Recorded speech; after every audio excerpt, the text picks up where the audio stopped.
Hello, thank you all for coming to the Illinois Human Performance Project Performance Clinic this evening. We're going to go ahead and give attendees a few more minutes to join in, and then we'll go ahead and get started in just about 30 seconds.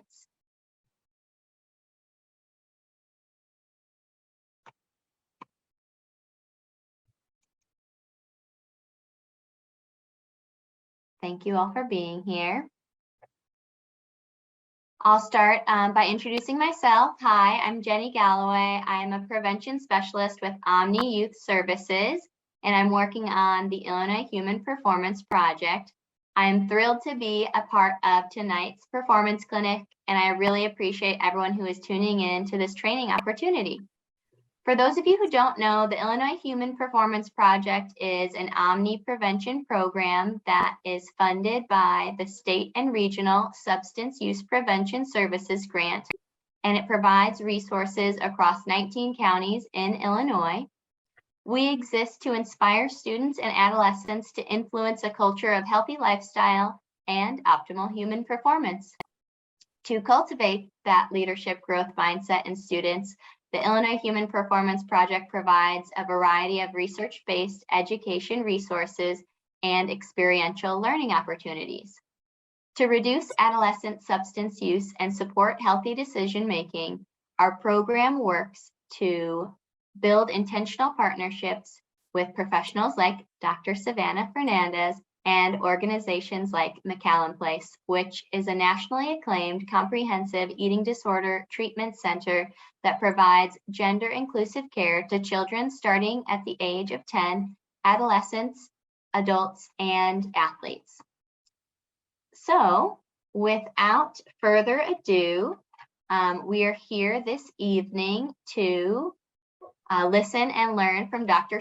Savannah Fernandez. She's a clinical and sports psychological resident working at McCallum Place's Victory program and will be presenting about optimal performance, eating disorder awareness, and how adult impactors can support adolescents in a variety of ways. All right, thank you all for being here. I'm Savannah. I did my doctoral degree at Loyola University of Maryland in Baltimore. So I was trained as a generalist, but I actively sought out opportunities for eating disorder care and also for sports. So I did some clinical rotations in college counseling centers focusing on those two things, along with other clinical challenges like anxiety, depression, et cetera. So I have a lot of experience in that emerging adult population. And then I did my 4th year clinical rotation at the Renfrew Center, which is a higher level of care eating disorder facility. And then I did my pre-doctoral internship, which is a full year of clinicals without any schoolwork at Lehigh University doing fully sports.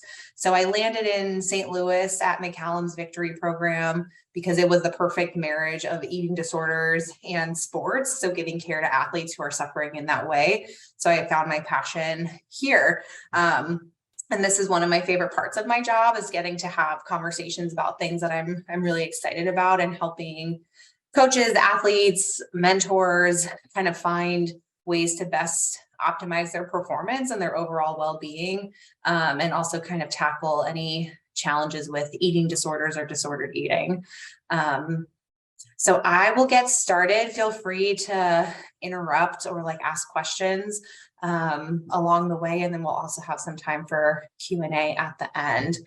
But let me just share my screen.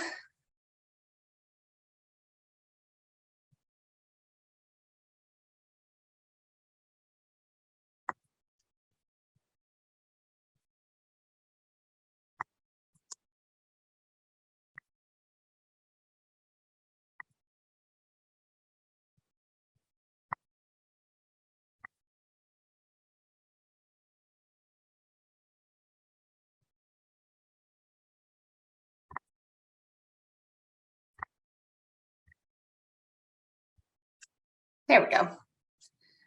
All right. Well, one of the biggest things we're here to talk about is performance. So I thought I'd kick us off with some research about 40 factors of performance in sport. Let's see, there we go. So the research shows that there's at least 40 factors related to sports performance. And so you can see they're all listed there. And, some maybe are umbrellas for others, but you'll notice that number 19 is weight, and weight is the least, it's kind of like underbolded because we see a lot in sport and in sport culture kind of talking about weight or ideal body size or ideal weight for optimal performance. But really that research shows that there's these other factors of performance, and weight is actually not significantly more predictive of performance. It's lumped in with that 40. So just to kind of give you all a glance of like, this is the minimum. And I think the research is still going on showing that there are a lot of different areas of sport and performance that can be really, really valuable. And this is really great for you all because you all are so good at a lot of these, right? Like if you're a coach, you know how to implement training or strength or VO2 max. If you're mentors, like helping people learn about teamwork and motivation, quickness and rest. So this is really helpful just to know like how much you have access to as someone who's impacting an athlete's life. And then also just to kind of say like, here's maybe something that we don't have to focus on that much anymore, kind of despite maybe some of the like traditional beliefs that weight is this really big indicator of performance, because focusing on weight and putting too much emphasis on that instead of the other 40 factors increases the risk of eating disorders. And like I mentioned, it's not clinically indicated as any more important than those other 39 factors. So kind of thinking like, why would we put so much focus on something that could potentially be harmful when it's really not any more important anyway? We could probably better use our emotional energy than focusing on this. I like to show this graphic that I made when I was on my pre-doctoral internship at Lehigh, because we all exist on a spectrum for disordered eating and eating disorders. I guess I say most of us really, but it's not as black and white as maybe we think, or I don't know if some of y'all can reflect on maybe the health videos you saw in high school about like what eating disorders look like, but really it's not, just one kind of look or one kind of challenge that defines an eating disorder. It really is a spectrum. So we kind of see on the left-hand side in that blue-gray that would be considered a normal, balanced relationship with food and exercise. So you're doing it for joy, you're eating when you're hungry, and you're typically stopping when you're full. You believe in your self-worth independent of like your body shape or size. And then we kind of travel on this squiggle into maybe where things start to get a little disordered, but aren't a full-blown eating disorder. So that could be, you're just looking at the flaws in your body. You're starting to exercise just to burn calories. You deny yourself food even when you're hungry or feel like you can't have certain foods because they're bad. And then we kind of move into the right-hand side, which would be maybe some indications that our diagnostic manual would consider parts of eating disorder. So severely restricting your food, being really afraid of weight gain, eating lots of food in a short amount of time, or that would be maybe considered binging, and then also purging. So eating a lot and kind of feeling out of control and feeling that you have to compensate for that, right? Like by purging, like vomiting, over exercising, using laxatives or diuretics. These are things that we see in the eating disorder population that people struggle with a lot. So I just like to put this up there to kind of show that it's not super black or white. And, we probably could identify where each of us fall on this spectrum with our own beliefs or challenges, because I think we've all kind of grown up in a world where there's certain expectations of what bodies should look like or how we should relate to food. And I just also want to normalize that. Like, it is very hard to like feel like, oh no, I'm perfectly healthy in my relationship with food, and all of my athletes will be too. We're all human, and it's okay. I think it's the awareness of like maybe where we are and where we struggle, so that we can kind of best help support other people too. And also just to note that 45% of athletes in the research thus far have shown that they struggle with disordered eating or eating disorders. And I suspect that that number is actually higher. There's just maybe not as much of an awareness of, someone who looks of average weight, someone might be like, oh, they don't have an eating disorder. They're not looking sickly or deathly ill or anything like that. But they could be weight suppressed. They could be engaging in binge purge behaviors. So this might be an underreported number, but seeing that it's like almost half of athletes are struggling with disordered eating or a diagnosable eating disorder. So why does that matter? Well, there's a lot of reasons why, being aware of eating disorder matters, or trying to prevent eating disorders. In terms of kind of narrowing our focus on performance, is we see the decrease in muscle strength, increase of injury. We especially see this, there's a medical model called relative energy deficiency, where we see that, the amount of input isn't matching the output. So there's not enough fuel for the body to really be performing and training in an appropriate way. And in female athletes, we see risk of osteoporosis. We see loss of menses, which also affects bone health. Low testosterone in male athletes. So really, when those kind of physical symptoms start to come along, pushing the body without enough nourishment really, really increases that risk of injury, which can be really scary and detrimental to athletes. Decreased concentration and coordination. So this would be in sport, but it also is in school and like other areas of performance, right? Like this athlete or student athlete, they're usually pretty high achievers. They might be struggling in school, and also their ability to maintain concentration when they're out on the field, or coordination with passes and drills and skills. So that's not going to help performance. Also decreased endurance, decreased training response, and impaired judgment.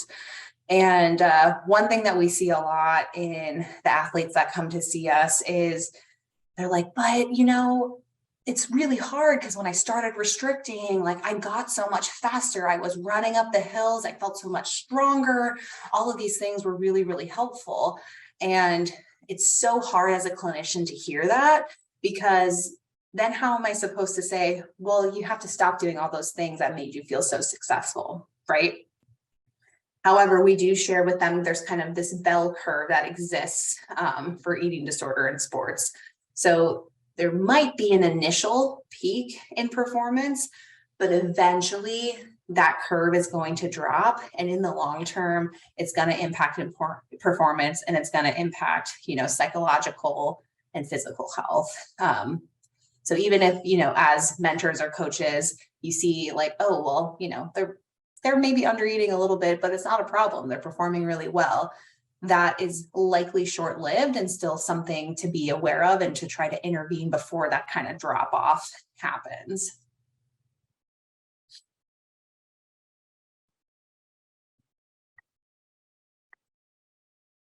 I mentioned this already, but just something to be aware of is that eating disorders are diagnosed with weight and food, like in our diagnostic manual in psychology.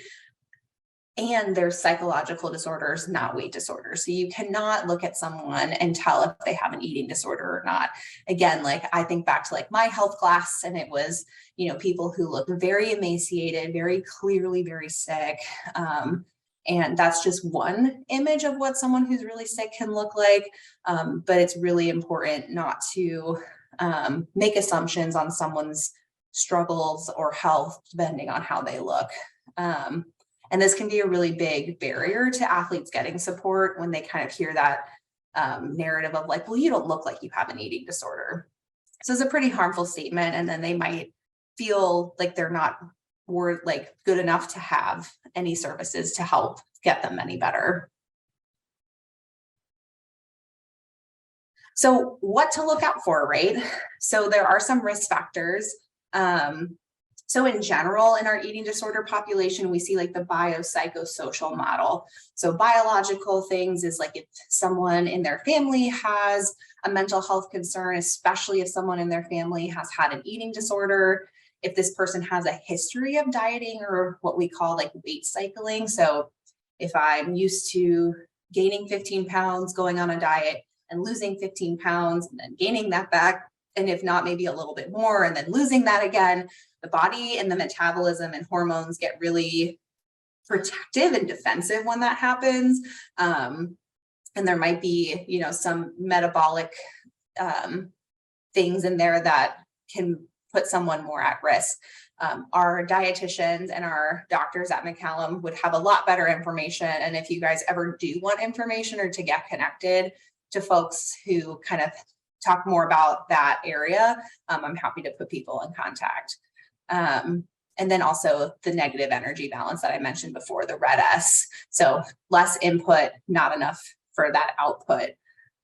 Psychological, so people who are perfectionistic, have body image dissatisfaction, or are very rigid. They have that black and white thinking. If your kind of mental or like inner thought world kind of goes in that way, you're at a little bit more risk.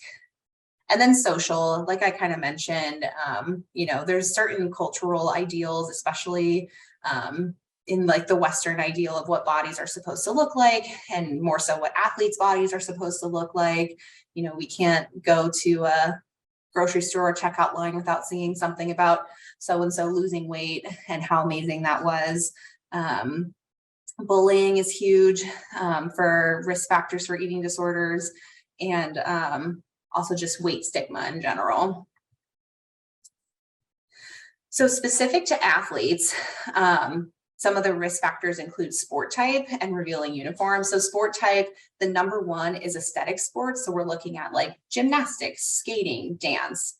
And number two would be endurance sports. So that would be running, swimming, sports like that. And then you kind of like, if those are already a risk factor, and then you kind of sprinkle on revealing uniform, like gymnasts who have revealing uniforms or form-fitting uniforms, or swimmers who, again, kind of have that revealing uniform, that puts people at a really high risk.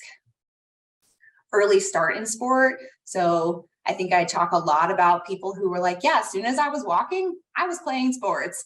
So the earlier they start, the more at risk they are. And I think that has a lot to do with kind of that psychological component of being an overachiever and having goals to kind of continue reaching, that those can be a really great asset as an athlete, but sometimes can cross a line into being harmful. Overtraining, so not having enough rest. Weight cycling, like I mentioned, that gaining and losing of weight. Team dynamics and coach-athlete relationships. So this is a huge one, and one that we're going to get into a lot more today, because I think that's super relevant for this group of folks that we're with tonight. Injuries and performance level. So performance level, the higher performing you are, the more at risk you are. Again, that kind of comes into like where the mental state goes of like being perfectionistic or being really rigid or feeling like you're not good enough, and kind of going to the nth degree to try to be the best at all costs. And sometimes with the best intentions, that actually ends up being really harmful. And so those pictures on the left-hand side, I threw in COVID in there because we saw a lot of athletes who struggled a lot with either being out of sport because of COVID and having that be a threat to their identity, and feeling like, well, now I don't have this thing that usually makes me me, so I'm going to look to fill my time in other ways. And so they use the eating disorder as a way to kind of supplement their identity.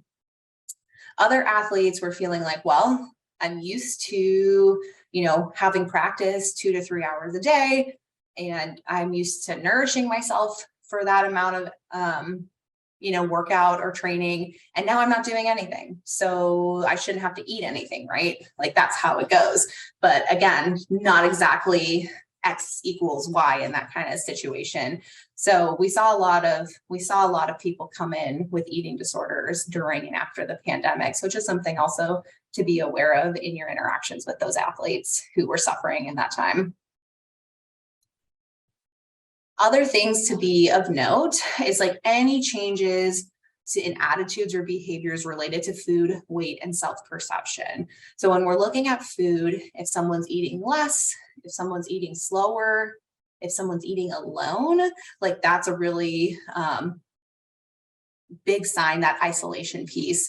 So if you ever do like travel team things or like team dinners or anything like that, and you notice someone is like only eating the salad at the pasta, like Olive Garden catered dinner, and they're kind of eating alone, or, you know, they're eating a lot slower, just kind of, that would be something that in my mind would be like a yellow flag.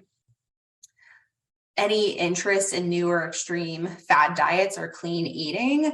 And again, I think this can be really hard as someone who cares a lot about these athletes, because they might be like, oh my gosh, like coach so-and-so, I found this like new diet, or I found this thing about gut health on TikTok, and all I have to do is eliminate these sugars and and like I'm going to be so much more regulated, and it's going to help me feel more energized, which is going to help me with training. And they can be really, really excited about this. But that, again, I think a lot of times we see in eating disorders, there's a really great intention there, but there's just not as much, or like there can just be a harmful outcome despite kind of that well-intentioned thing. So maybe, again, like we'll talk about kind of interventions in those moments, but being curious about those people, you know, those folks and where their head's going, rather than being like, yeah, that's great, like tell me all about it. Body image. So frequent checking in the mirror, obsessing about weight and size. Again, when we kind of go back to the 40 factors, if I were to like take that weight piece and like make the text so big that it took up the entire page, there wouldn't be room for any of the other things that make an athlete them, or also things that make a person when there's so much going on in the mind about weight and size. There's not a lot else to work with, and that can be really limiting, and also very like a risk for anxiety and depression. Something to note too regarding body image and weight, youth athletes are expected to be growing in both height and weight up until late adolescence and into their 20s. So if you notice a youth athlete whose body is not changing, this is alarming and should be addressed. You know, we're expected to see athletes and young kids be growing in height and weight, and they shouldn't be expected to stay at a certain size. And this also, I think I've run into a lot of athletes who are like, well, especially women who are like, you know, what, in my freshman or sophomore year, after I went through puberty, I was this amount of pounds. So like, that's what I should be for the rest of my life.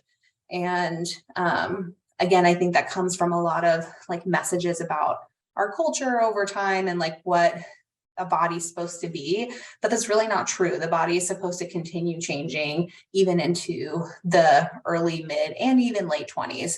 So just something, again, to be aware of.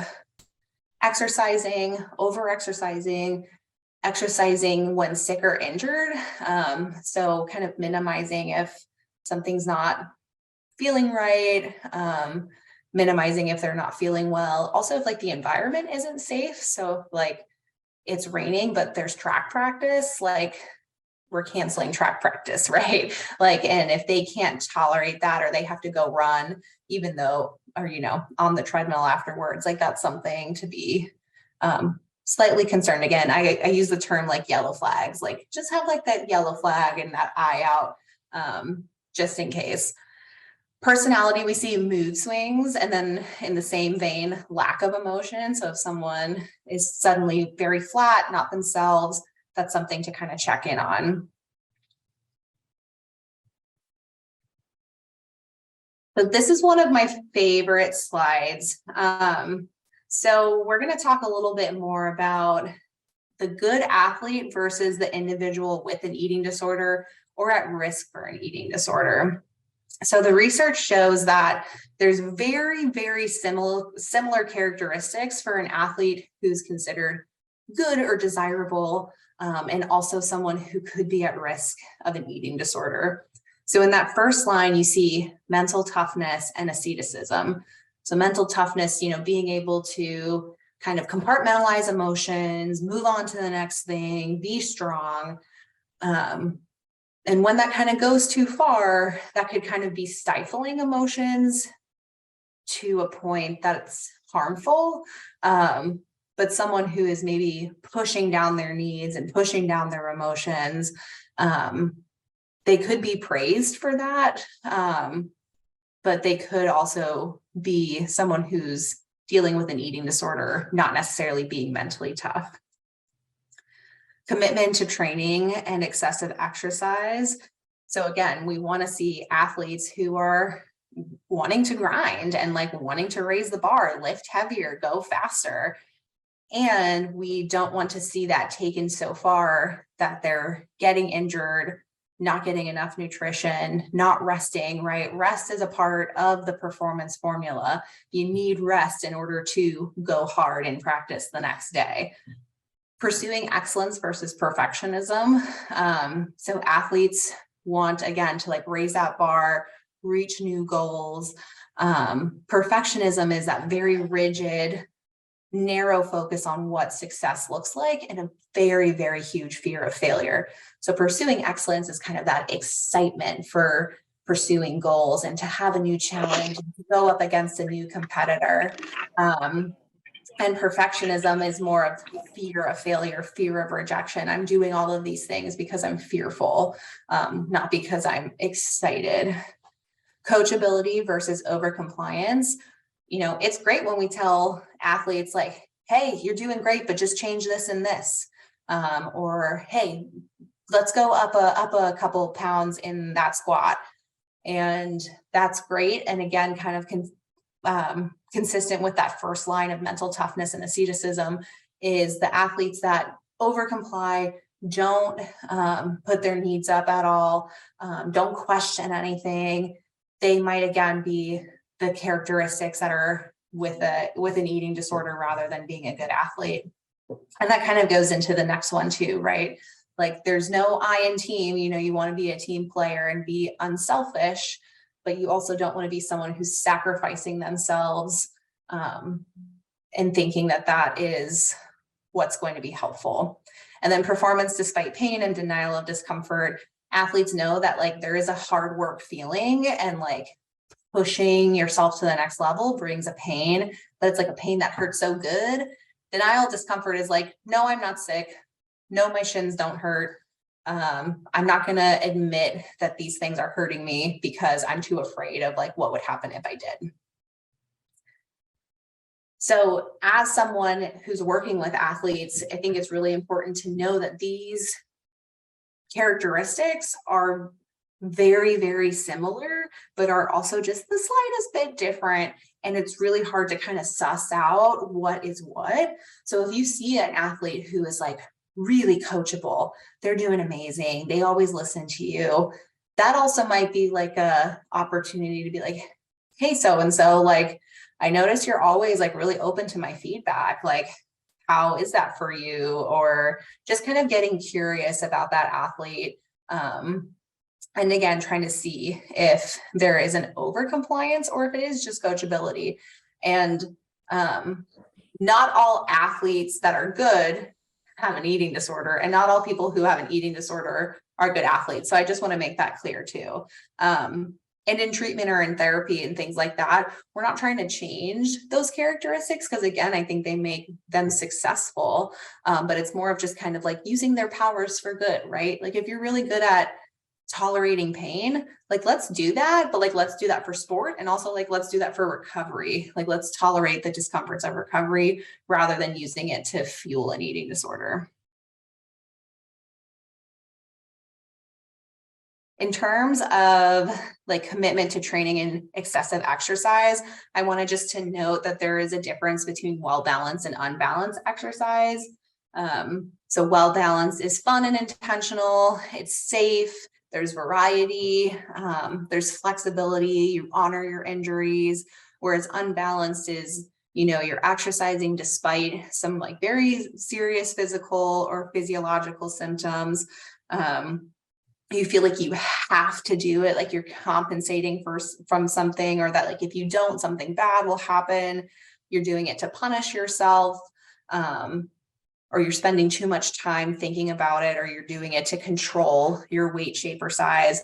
So this is a great kind of way to stay in check. And also like for ourselves again, right? Like, where are we in this too? Like, do you find yourself in a well-balanced state, or do you find yourself in an unbalanced state? Because your athletes look to you. And if we can be aware of like what we're doing ourselves, we can be really great mentors for our youth. And also again, like, we're not all going to be 100% in that well-balanced column, and that's okay. It's just about our awareness of where we are and then like what messages we're conveying.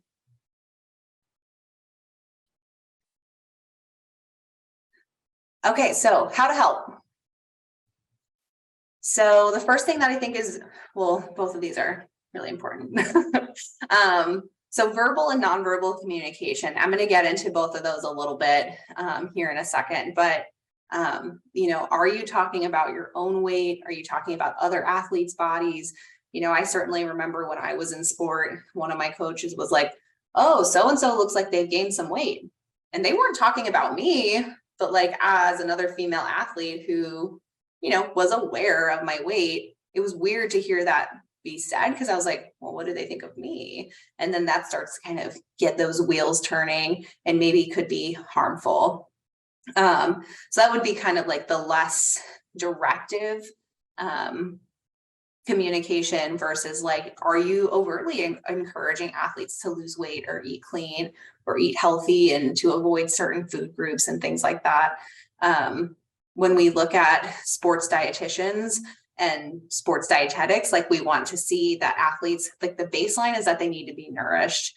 Then you can kind of get creative of like, if you want to add in extra nutrients here or there for optimal performance. But asking athletes to eat less is stripping them of their basic need for performing and being able to train.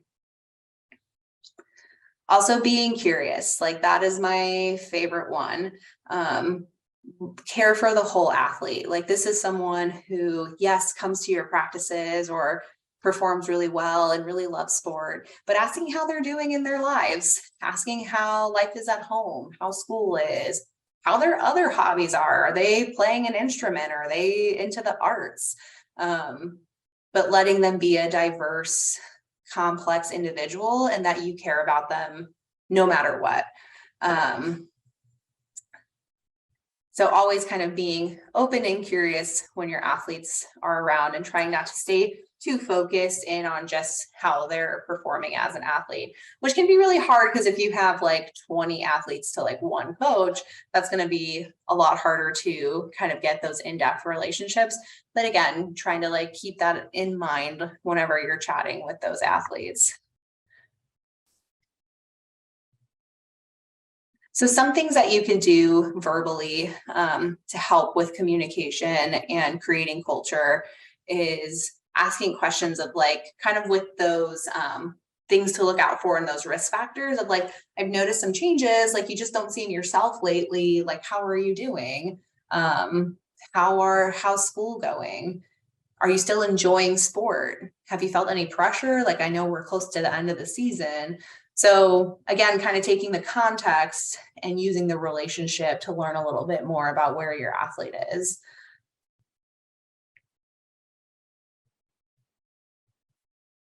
Also, kind of, again, trying to dismantle a little bit of the perfectionism and diet culture that exists in our world. Is, I think we've seen a lot in sport culture of like, be the best at all costs.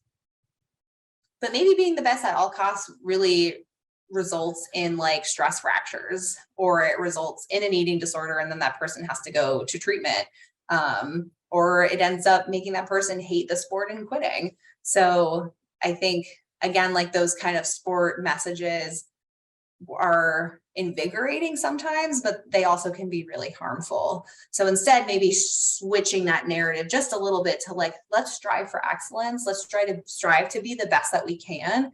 And we know we're not perfect. We're going to make mistakes. We're going to have setbacks. And me as your coach, I care about you as the whole person. So we're going to figure it out. Just kind of keep showing up and doing your best. I talked about with some of my athletes that giving 100% every day doesn't look the same. Sometimes your 100% one day is like your 50% the next day. And I think we as all humans can relate to that too. Like sometimes our best is just showing up, and that's okay, right? If there's a pattern of that happening over time, then there might be something worse, or like maybe not worse going on, but something like more intense going on. But I think for the most part, we see our athletes show up ready to do hard work, and they're not slacking off because they don't care, but maybe that's all they got in them today. So engaging in that person-oriented coaching style, that care for the whole athlete, creating positive social influences that adopt healthy attitudes towards size and shape diversity. So not saying like runners look like this or gymnasts look like this, knowing that all bodies, all body shapes and sizes can do different sports, and that weight is not indicative, or that shape is not indicative of how successful they're going to be in that sport. One of my favorite parts about sports that's supported in the research is I remember coaches saying like, you know, how resilient you are, like when you do race and you don't do as well, but you kind of shake it off and get back up for the next race. Like that's really resilient. That's going to help you in life. And I was like, oh, that's nice to know. So also generalizing like, hey, these things that we do in sport are great and they're fun, and we get to do fun competitions and see how well we do, but also like you're going to spend the majority of your life not being an athlete. So how can we also take what we're doing now and use that for personal development in the long term? And then fun, emphasize fun and the emotional rewarding part of sport. Like it's so fun when, someone hits a PR, or someone lifts a new weight, or someone scores a goal that's like just crazy. So just being really excited about those moments too. Here's some positive reinforcers that I always suggest that people try positive reinforcers first before adding some feedback. I mean, of course, we're going to have to give feedback to our athletes, but saying like, nice try, you're getting closer. Like, I like how you went for it. Let's try this next time. Or if you're noticing again that they're like not really themselves, like this was a really tough meet. How are you going to take care of yourself before you come back to practice? How can I support you? Do you need some time off of practice? Do you need a change of pace? Like, let me know how I can kind of get creative to help you after this setback. Diversify activity, interest, and exposure, especially in our youth athletes. I was a swimmer myself, and that's a sport that you get committed to very young and like a lot of hours. And I remember always wanting to play volleyball, and I was like, I don't have enough time. But I was 11. Like I certainly had time, and I certainly would have been able to play that sport and try it out without risking too much of my swimming performance. And so I kind of wish that maybe someone would have been like, just give it a try. Like swimming's always going to be there. You're super talented. No, don't worry about it. So encourage people to try new things, encourage them to expand. And if they come back to the original sport, that shows how much they really love it. But if not, maybe they fall in love with something else that they can really apply themselves to and be successful in different ways. Validating that performance may temporarily plateau in puberty, and that's normal. So especially when we're looking at female athletes, bodies change. We see plateaus, especially like in runners. There is, like the research shows that there's a plateau, but it is temporary. And then the performance does increase as time goes on. So if that 12, 13, 14-year-old is just so frustrated that they cannot PR and they're driving themselves into the ground trying to get there, just kind of help take that pressure off of like, hey, this is pretty normal for this time in your life. Just keep doing what you're doing in practice. Don't try not to be too hard on yourself. Try to find the fun in it. And, your performance is likely going to come back in the way that you want it to. Emphasize rest days. Let your athletes take PTO. We need PTO, and so do they, right? So, whether that's kind of the built-in rest day, like a Saturday or Sunday, or if like they're struggling and they need a little bit more, it's like, all right, take the Wednesday off. That's okay. Kind of let them know that you're okay with being flexible of like when they might need rest, even if it kind of diverts from the like scheduled programming. And fun. I always keep coming back to fun. But that's probably why we all started sport to begin with, right? To do something fun and engaging and challenging. So validation and empathy. This is something, again, that kind of comes into that verbal communication of how you're working with athletes. My rule, especially if you're kind of dealing with something that's challenging, or whether an athlete's upset, whether an athlete's struggling, to really try to validate and empathize for like at least 3 minutes before moving on to problem solving. Again, when we're working with youth athletes, it makes sense that like our hearts just hurt for them when they're struggling or when they're feeling upset, that we want to just get in there and solve the problem with them. However, that often feels pretty invalidating to the athlete, that they feel like they don't feel understood, they don't feel heard. So validate and empathize with them first. And so that can look like, I can see you're feeling that way. Like, it makes sense that you'd be really upset that you didn't PR. You put a lot of training into this. Or like, you're really sad right now. Like, it makes me sad to see you sad. We're going to get through this together. So saying things like that for a good while, and then kind of switching the narrative of like, this is a really hard spot. And like, how do you want to move forward? How can I help be your teammate in this? Do we want to try this? Do we want to try that? So these are great ways. And there's a bunch of different kind of like validating and empathy statements that you could Google if you're like, I want more kind of just like easy lines to throw out. I could like this seems so hard, or I can see why, or no wonder you're da da da. Those are kind of like a good 3 go-tos.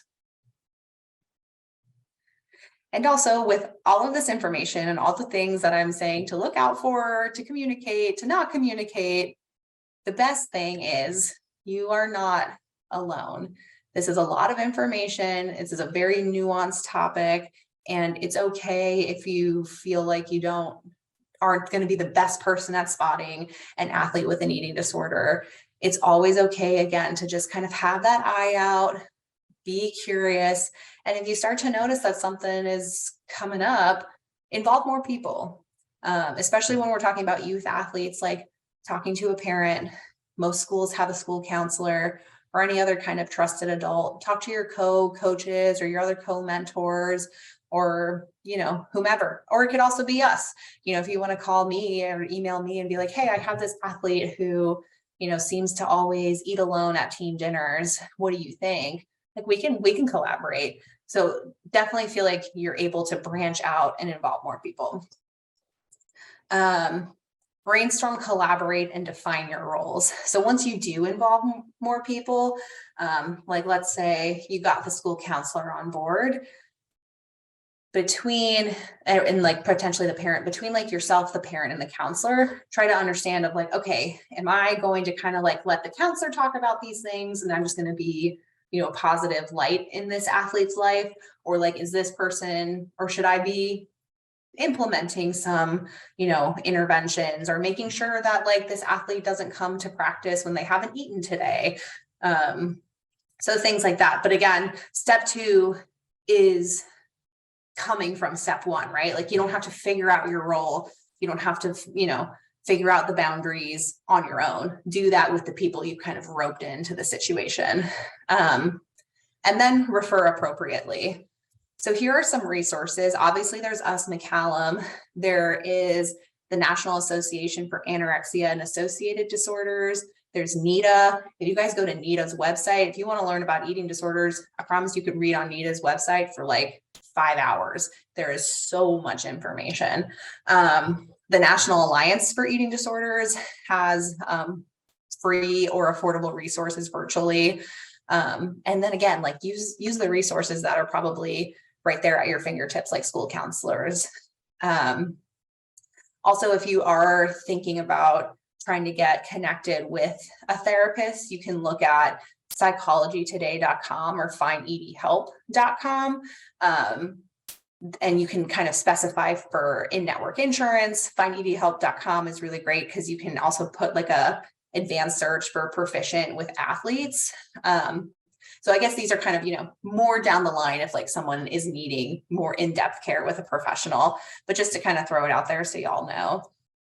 And also like we don't admit anyone to, or like no one pays for treatment at McCallum until they actually admit. So if a parent or you or whomever wants to call a treatment center and being like, hey, I have an athlete who is engaging in these behaviors, they're worrying me in these ways, we can do a full assessment with someone and just give them a recommendation of a level of care, just so that people kind of know like, okay, maybe this person doesn't need residential. Maybe this person just needs to find a therapist and a dietitian in their community. But all of these resources are out there. And if you need any help tapping into them, again, like I'm happy to kind of walk people through what this could actually look like if you ever come to that place.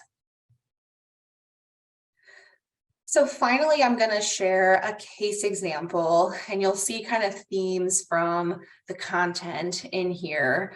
Yeah, and if you have questions or if you want to interject when you see things that come up from the slides, feel free. So Tara is a 13-year-old competitive swimmer. She's always been a top performer, but her times have recently plateaued. To combat the plateau, Tara has become more interested in eating clean.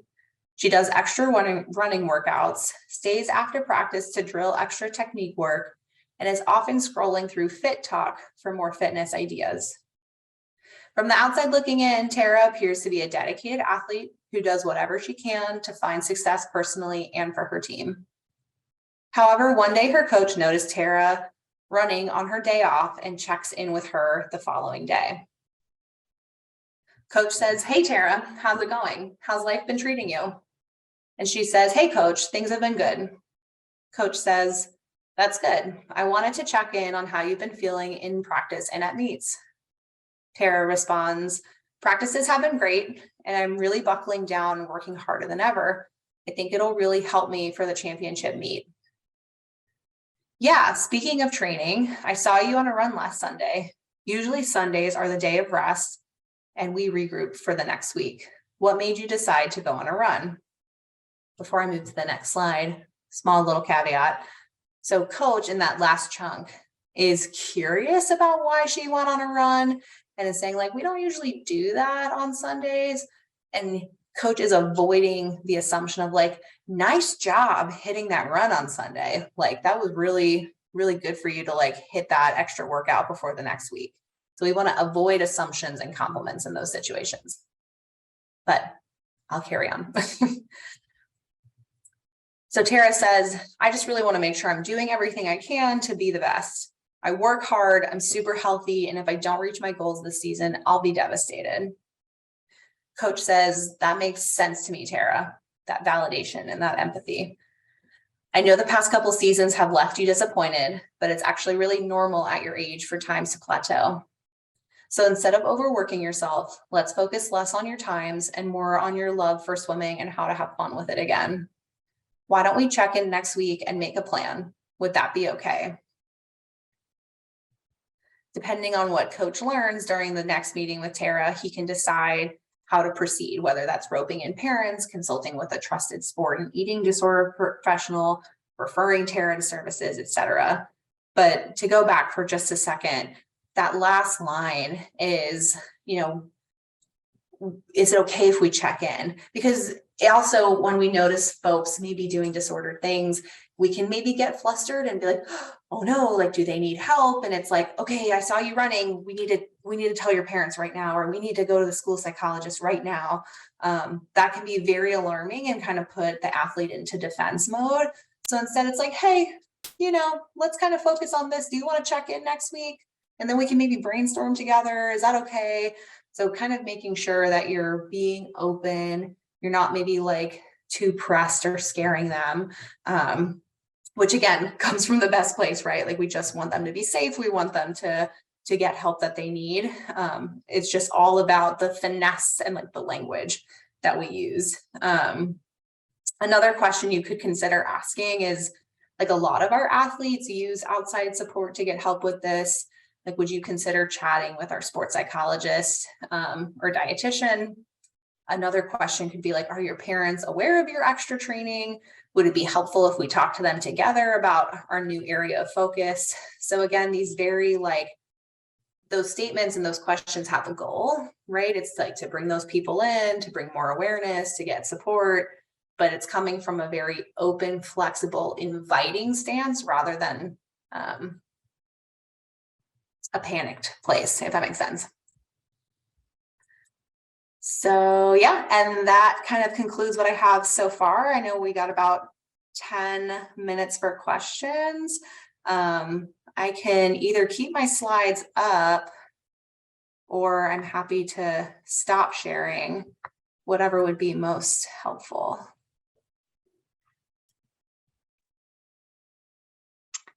I feel like having your contact information up there would be helpful. So we'll give people a chance to go ahead and have that information. And thank you so much for the valuable information and just all those communication techniques that you shared with us this evening. I feel like they're so intentional and just coming from a place of care, which we're all coming from. But just having more tools to be able to effectively do that is really empowering as adult impactors. And so at this time, we're gonna go to the chat for some questions. One of the first ones was about your slides. I know that we've been recording this session, and so the audience is wondering if your slides are going to be available as well. Yeah, I mean, I think that's totally fine. What I can do is send them over to you, Jenny, and then you can kind of share them on whatever platform makes sense. But yeah, I'm happy to share.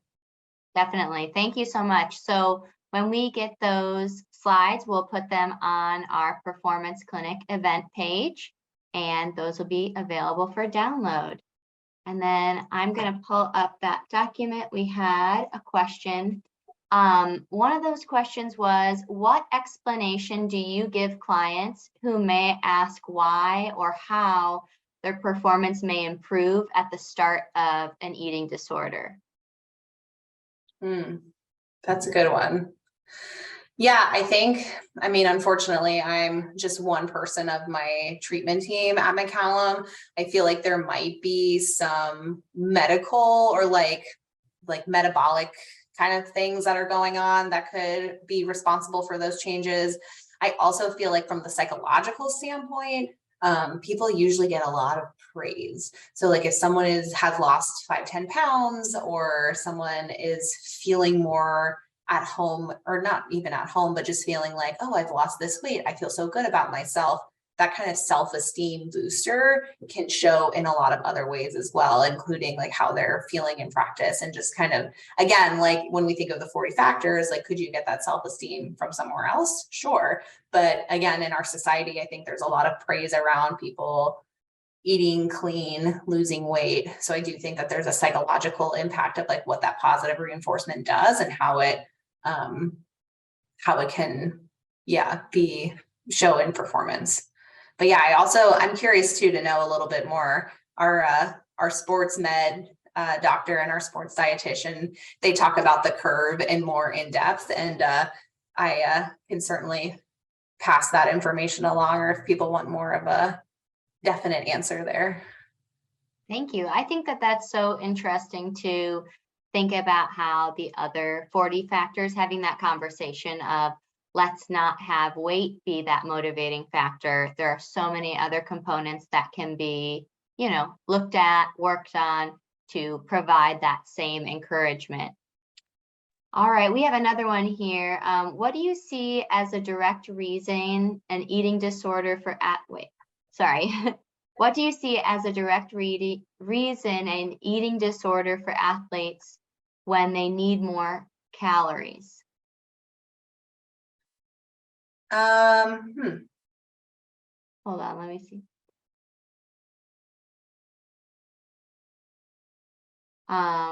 When they need more, like, is it about self-esteem? Is it coaching pressure? A direct reason why they would choose eating disorder when they need more calories. Oh, okay. Yeah, kind of like why are they choosing the eating disorder rather than other things? Yeah. Uh, yeah, I think it's nuanced and I think it depends person to person. Eating disorders often come with like comorbid challenges as well. So like eating disorders, we see a lot happen in populations of trauma, people who have suffered other psychological challenges like OCD, anxiety, and depression. And so eating disorders usually are a very nice immediate way to like gain control and to gain mastery or positive experiences, right? Like if they're like, well, I know that I can like count those calories, and I know that if I do that, then I'm going to see the number on the scale drop, and that's a success, right? Check. I can do that. I'm very calculated, and like that mathematical equation gives me good feelings. And when you ask me to be like, well, let's work on self-esteem, like working on self-esteem is a long, I mean, in my opinion, like a lifelong project, right? Like it's hard. And so I think athletes or people in general with eating disorders are like, well, the eating disorder is more exact, it's more predictable, and I have full control over it. So why would I do those other hard, more unpredictable, everlasting things? At least that's my perception. Mm-hmm. All right, here's another one, Savannah. Can you share any information on pre-workout powders and supplements and the use of them by adolescents and athletes? That's a good question. I feel like I would defer to my sport dietitian on that one. But again, I think like from the psychological perspective or even like support person perspective is like, what is the purpose of that?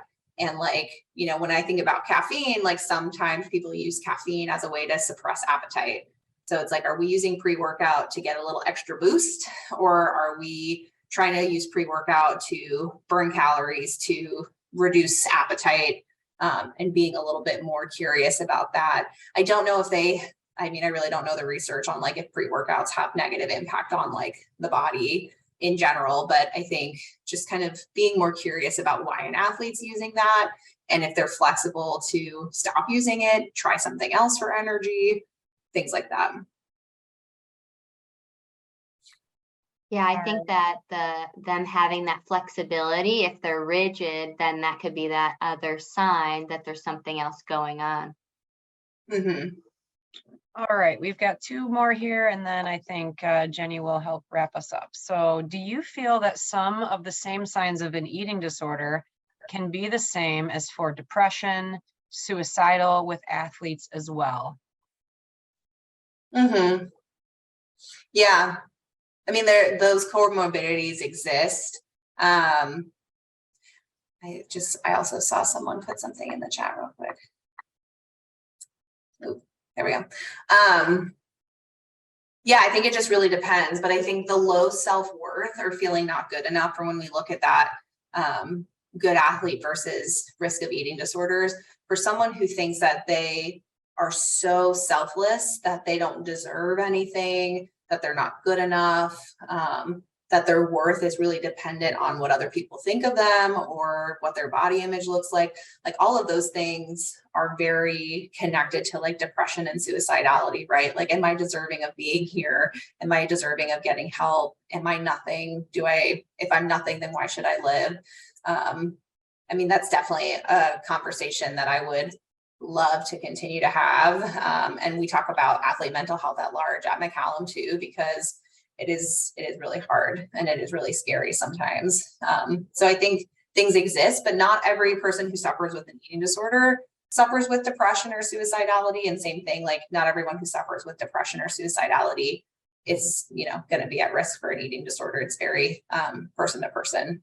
Yeah, I appreciate that answer and your experience around it. Last one, what's the typical type of athlete who falls into an eating disorder? This person says, I teach nutrition, but I don't want young people to obsess. Mm-hmm. Yeah, great question. I mean, I would kind of like defer back to that slide of like the good athlete versus the athlete at risk for an eating disorder, like someone who is very high achieving, perfectionistic tendencies, selfless, can tolerate discomfort and pain.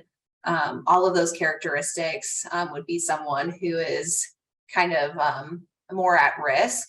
In terms of nutrition, I think like in our treatment facility, what our messaging is that all foods fit and that there's no good foods or bad foods. Because I do think that that's where like, especially athletes or people who have maybe more of that like perfectionistic, high achieving, and maybe anxious thoughts are, you know, that, okay, well, I can't have any of the bad foods because if I'm going to have bad foods, then I'm going to be a bad athlete. Or if I eat bad foods, then I'm going to have a bad body. And then if I have a bad body, then no one's going to love me. And so like we see kind of like thoughts spiral down. So I think letting people know that like all foods fit, there's room for all foods. I saw someone put food is fuel. Absolutely, food is fuel. Food is also like connection. Like we're about to have a holiday where like we sit around and eat because we love each other, right? Like we want to spend time with folks, and it's also culture.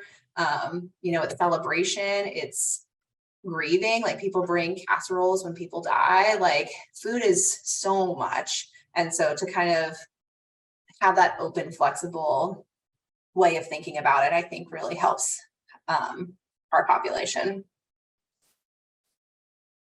Well, thank you again so much for joining us tonight, Dr. Savannah, as well as all the attendees.